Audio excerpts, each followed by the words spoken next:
mungkin memberi kesempatan pada Bung Rocky untuk kita distimulus dulu, Bung Rocky. Apa sih point of view Bung Rocky sekarang melihat situasi seperti ini? Oke, istilah point of view. Apakah point of view itu poinnya yang penting atau view-nya yang penting itu? Oke. Saya belajar economics dan lebih sering belajar sendiri sebetulnya, karena saya hanya ingin tahu apakah sebetulnya semua manusia itu boleh disebut sebagai homo economicus di dalam pengertian Adam Smith, atau homo economicus dalam pengertian Friedrich von Hayek, atau homo economicus dalam pengertian Sumitro Joyohadikusumo. Jadi semua pertanyaan itu ada di kepala saya. Saya belajar pertama justru jurusan elektro, ilmu teknik. Lalu saya belajar sedikit ekonomi, lalu belajar hubungan internasional, belajar hukum, belajar filosofi. Jadi ada semacam ketidakpuasan sebetulnya dari awal untuk mengetahui manusia itu nature-nya apa sebetulnya. Nah, kalau kita mulai dengan semacam keterangan awal, saya mau katakan saya berhadapan hari ini dengan 80 pembohong. Wah, bohong kita ini. Langsung yang mana? Langsung bangun semua kayak ini. 80 pembohong. Saya baca buku mungkin 10 tahun lalu. Buku yang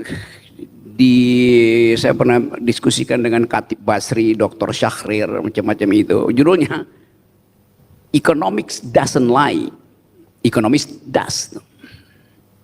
Ilmu ekonomi tidak berbohong. Yang berbohong adalah ekonom. Karena dia mesti ucapkan apa yang dia maksud dengan efisiensi. Dia mesti ucapkan apa yang dimaksud dengan rational expectation itu. Nah, semua itu menuntut pertanggungjawaban, dan ekonom bilang enggak, saya enggak perlu pertanggungjawabkan.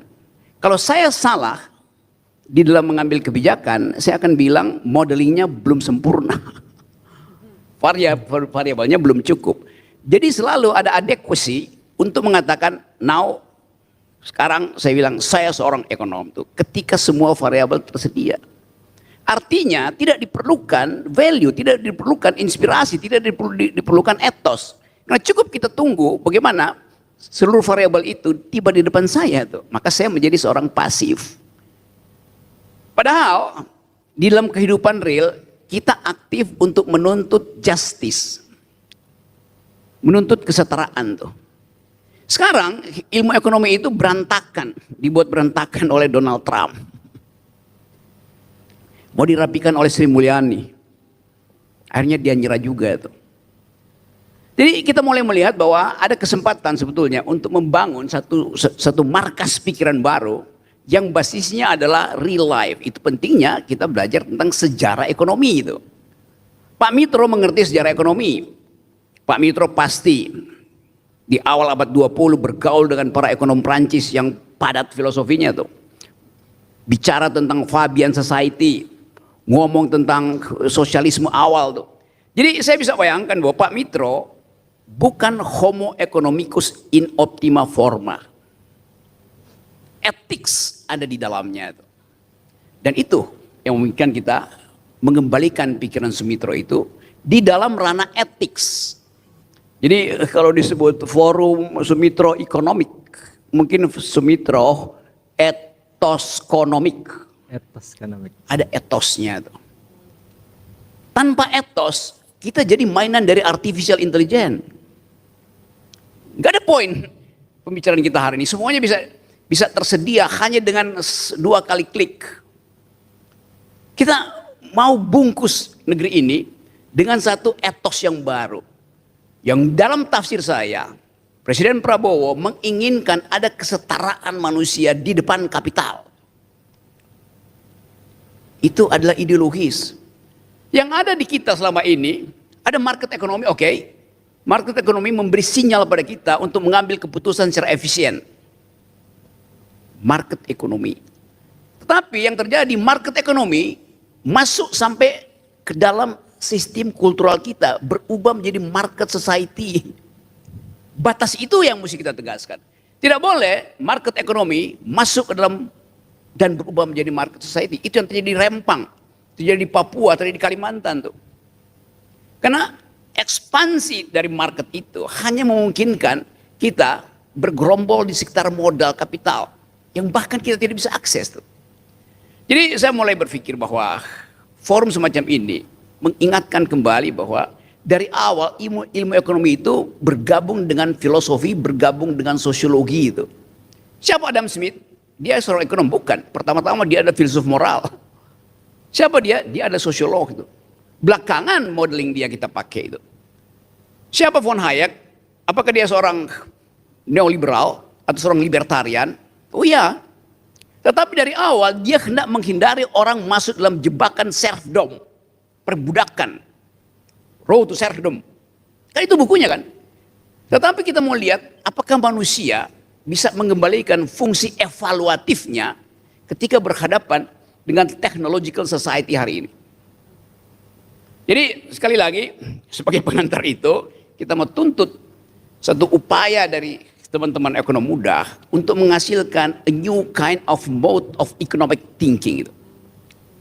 Kita bicara ekonomi oikos nomos, aturan di dalam oikos rumah tangga, sambil kita tahu bahwa peran perempuan di dunia ini 80% produk sembako kita dihasilkan oleh tangan perempuan di dunia.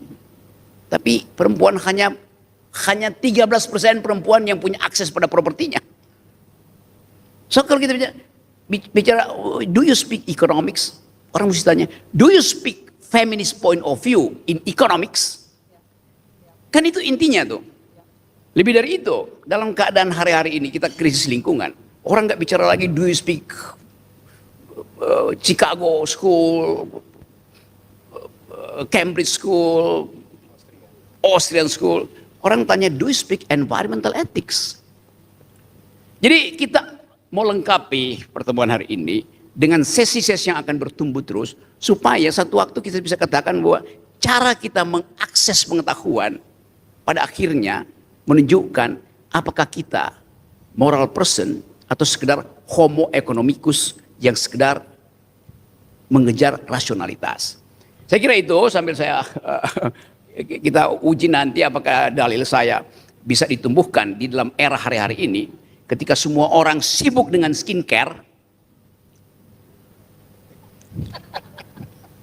Saya lihat wakil presiden kita bagi-bagi skincare, padahal dia nggak butuh skincare, yang dia butuh adalah brain care. Kekurangan otak, kekurangan akal itu yang ada di kita tuh. Kan kita mesti uji lebih dari awal. Jadi kenapa kita mesti bicara begitu? Karena pada akhirnya yang kita sebut sebagai public policy adalah kapasitas berpikir dari pejabat publik. That's all. Assalamualaikum warahmatullahi wabarakatuh. Waalaikumsalam. Terima kasih. Oke, ini ya, poinnya adalah skincare, brain care, moral, rasional. Oke, Mbak Sarah, saya coba ambil satu aja dari keempat pembicara tadi yang menarik. Satu ini dan ingin saya coba mintakan komentar dari Bung Rocky. Kalau saya melihat sebenarnya yang menjadi tantangan Indonesia adalah apakah kita cukup lembam dalam mengambil kebijakan ekonomi yang pragmatis, yang adaptif terhadap kebutuhan gitu. Karena demokrasi kita ternyata nggak selembam itu gitu, nggak semudah itu untuk mengambil kebijakan. Dan itu juga mungkin yang membuat Trump menjadi seolah-olah semacam diktator di negara yang super demokratis gitu. Karena dia merasa jangan-jangan Amerika nggak bisa compete dengan Cina karena Cina sangat lembam dalam mengambil kebijakan. Sementara Amerika harus melewati berbagai institusi yang berat-berat itu untuk mengambil satu kebijakan. Sementara Cina bisa 100 kebijakan dalam sehari mungkin. Nah ini gimana Bung Rocky? Menurut Bung Rocky apakah kita selain harus berubah fundamental ekonomi kita, tapi juga demokrasi kita mungkin juga harus kita pikirkan gitu. Jangan-jangan demokrasi kita yang membuat ekonomi kita seperti ini. Oke, jangan salahkan sesuatu yang udah kita pilih secara final, itu democratic polity itu. Waktu kita mulai melakukan lompatan mengikuti Rostow, kita juga punya problem yang sama itu. Pak Harto lakukan deepening sehingga semua mesti diproteksi, substitusi impor. Konsekuensinya apa? Nggak boleh ada yang cerewet, dan itu stabilitas diperkuat. Tapi kita mulai hitung hari-hari ini, kalau kita bandingkan, betul Trump mengambil semacam diskresi dia sebagai presiden di dalam sistem yang demokratis, dan akhirnya dia dibatalkan oleh gabungan kepala daerah yang dipimpin oleh gubernur New York. Pengadilan memutuskan bahwa yang dilakukan Trump itu bertentangan dengan konstitusi itu. Kan diputuskan minggu lalu tuh. Soal tarif, soal biaya proteksionisme itu. Ya. Jadi dia punya patokan, ini bertentangan dengan konstitusi yang kemudian dikaitkan hak dari konsumen Amerika itu dibatalkan oleh Trump. Selesai problem. Jadi di situ ada perdebatan. Di kita tidak ada perdebatan soal itu. Kan itu intinya kan. Tadi Teguh ucapkan hal yang bagus itu, bahwa kalau publik dalam demokrasi, kita sebut siapa yang ngomong teori entitlement, Amartya Sen, yang mau mengambil konsekuensi dari demokrasi, yaitu keputusan dari kelompok yang paling kecil itu dimungkinkan bila dia punya representasi melalui tempatnya Mbak Sarah itu. Jadi itu konsekuensinya kan. Kalau saya bayar pajak, oke, pajak saya mau dipakai buat apa? Saya mesti tahu sampai kemana pajak itu saya pakai. Walaupun saya nggak mau bayar pajak, karena bagi saya pajak itu adalah cara biadab untuk mempertahankan peradaban. Mana ada orang mau dipajak? Tetapi seandainya diberitahu, oke, pajak itu akan dipakai untuk membantu tetangga saya yang butuh uang sekolah itu. Oke, masuk akal buat saya. Jadi entitlement saya itu terwujud karena ada poin tadi itu. No taxation without representation. Nah ini yang mesti diajarkan sebetulnya pada partai-partai politik itu. Jadi mungkin satu waktu forum semacam ini kita buat, yang datang di sini adalah bupati-bupati ini, itu para bupati, wali kota segala macam. Ya. Supaya idenya nyatu sama itu. Nah kita tidak didesain untuk menghasilkan kebijakan yang tanpa alas konstitusi kan. Sri Mulyani oke, ya Sri Mulyani problem fiskal dia suruh diselesaikan di Bank Indonesia, bagaimana mungkin coba? Jadi ada paket berpikir yang kacau itu. Kalau kita melihat datanya, dari mana kita punya data? Semua kementerian datanya beda-beda tuh. Zaman ibu tadi di dana reksa dulu tahun 80 awal sampai 90-an itu. Cuman ada 3 lembaga riset yang datanya saya percaya. 1 adalah LP3S. 3 ada LP3S, 2 adalah Kompas, 1 adalah Dana Reksa. Dana Reksa collecting data itu bahkan untuk dipakai oleh politisi dia percaya. Sekarang bagaimana kita percaya ini data yang beredar itu, ini data apa yang kita mau pakai untuk mengambil kebijakan politik tadi kan. Jadi sekali lagi kita mau asuh forum ini itu. Oke, kita mungkin perlahan-lahan menginginkan ada pengertian bahwa negeri ini didesain secara sosialistis. Kemanusiaan yang adil dan beradab. Keadilan sosial bagi seluruh rakyat. Tinggal kita tanya, keadilan itu di dalam bentuk apa itu? Marxistis kah? Sosialistis kah? Rawlsian kah? Hayekian, segala macam kan. Tetapi kata sosial, keadilan sosial itu berbekas di kita. Mungkin itu juga terlalu lembek sehingga ya karena keadilan sosial nggak ada pertanggungjawaban individu di situ tuh. Kalau ada orang miskin nanti pamannya yang minta ngurus dia tuh, padahal itu kemiskinan karena gara-gara dia nggak mampu untuk berpikir kan. Jadi kelihatannya itu tuh. Jadi bagus juga tadi supaya anak-anak muda tadi Pak Dekan ucapkan itu dilatih untuk tiba pada semacam sistem di mana dia bisa memutuskan sendiri tuh menjadi apa.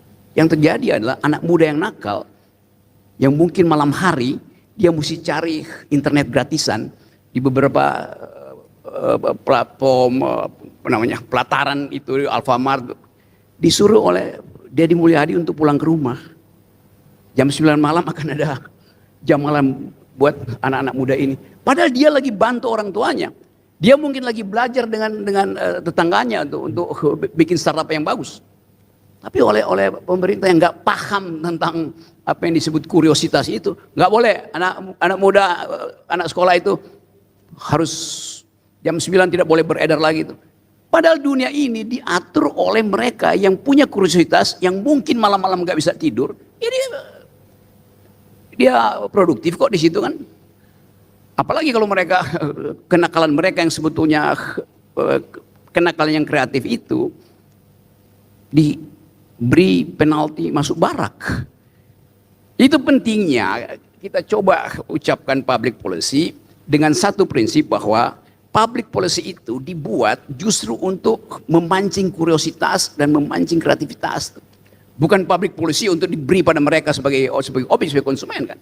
Jadi itu maksud saya, kebebasan kita untuk menghasilkan kembali Indonesia yang berpikir harus dimulai dengan ketajaman untuk melihat problem kita apa tuh.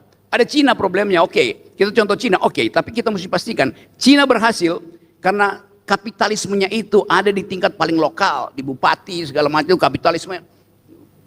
Ya itu individu di desa-desa itu bersaing kapitalistis. Tetapi ada disciplinary society melalui partai tunggal komunis kan. Jadi kita mau coba bandingkan sebetulnya, tapi iya tidak fit and proper perbandingannya itu.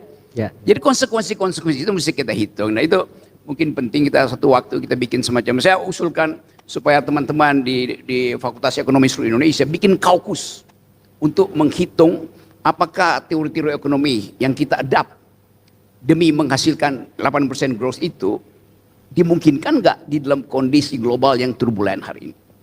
Atau mungkin kita akan balik bahwa oke, kita butuh teori ekonomi, tetapi dengan memanfaatkan ya seperti sistem di LSI misalnya, ada satu paket itu economics, philosophy, and politics itu kan. Jadi saya kira dulu ada mata kuliah itu juga, Pak Mitro dulu ngajar itu. Saya justru ingat Pak Mitro mengajar itu, public policy itu di universitas terbuka. Setiap malam kita tonton, waktu itu saya masih SMA nonton gimana Sumitro itu dengan diksi yang ketat itu menerangkan apa itu pekerjaan, apa itu inflasi, apa itu bagaimana membaca APBN tuh. Jadi orang dididik untuk tahu itu tuh. Nah kita bring ideas back di dalam sistem semacam itu.